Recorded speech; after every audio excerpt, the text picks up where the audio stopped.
Okay, today's video is a tutorial on how to take apart and reassemble your Pure Pro Airbrush Stylus for people that need to do deep cleaning, or you've taken it apart and you can't figure out how to put it back together. So we're taking it apart assuming we're going to do deep clean. So you take off the tail, take off this little nut, take out your needle, and a lot of people will remove this by accident and can't figure out how to put it back in. We're going to go over that. And this unscrews right here.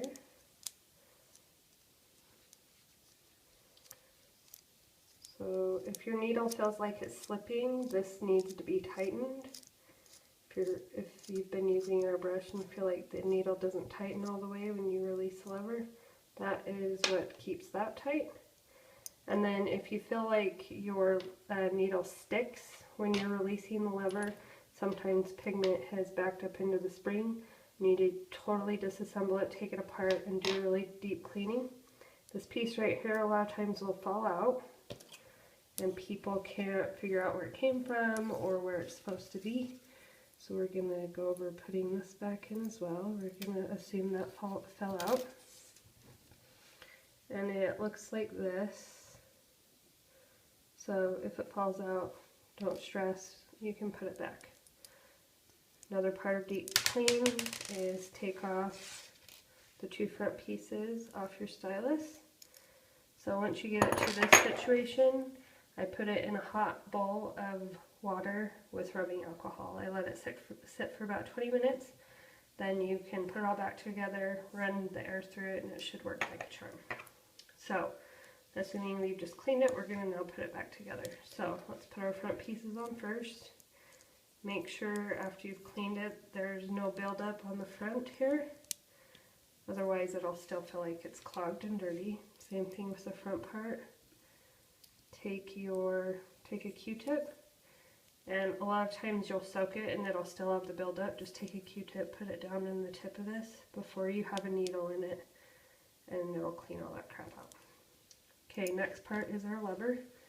We're going to put this back, and there's a little hole down inside right here, and you just put the little gold part back down inside that hole, and it should be pretty easy. It does move, so if you just look down in and kind of feel for it, you can get it put back down in there. So we've got our lever there, and I didn't get it down in the hole though. Wondering why that was moving. Okay. Oh, sliding sucks.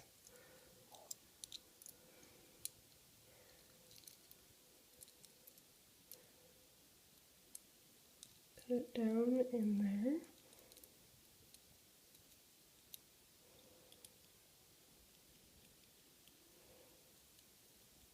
If I could see, it would be awesome. There we go. Okay. Got our lever in. Next part is our little piece that is so tedious. And if you just think about it like the game Operation, it shouldn't be too hard. Okay, now there's a curve. This curve needs to go against the lever like this inside, okay? If it goes the other way, it's not going to work. So make sure the curve is like that once you put it in. So you're going to take it with your tweezer, plier, whatever, put it in like that and turn it so it goes against that. And if it goes in crooked, it's not the end of the world. You can straighten it with your little needle, tuck it in where it needs to go.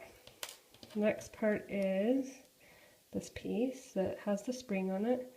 See how it has a flat section at the bottom right here? This is going to go in the flat section right here.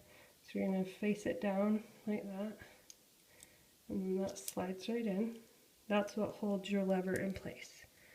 Okay, next you're going to take this part, screw that back on, and that's going to make it tight.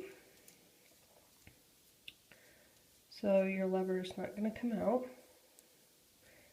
And like I said, if you're feeling like when you're airbrushing your needle is slipping, like you release that and there's still pigment coming out, this has gotten loosened. So you need to tighten that up so your needle will go all the way to the front when you release the lever.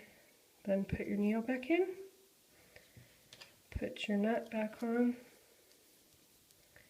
and then put the tail on,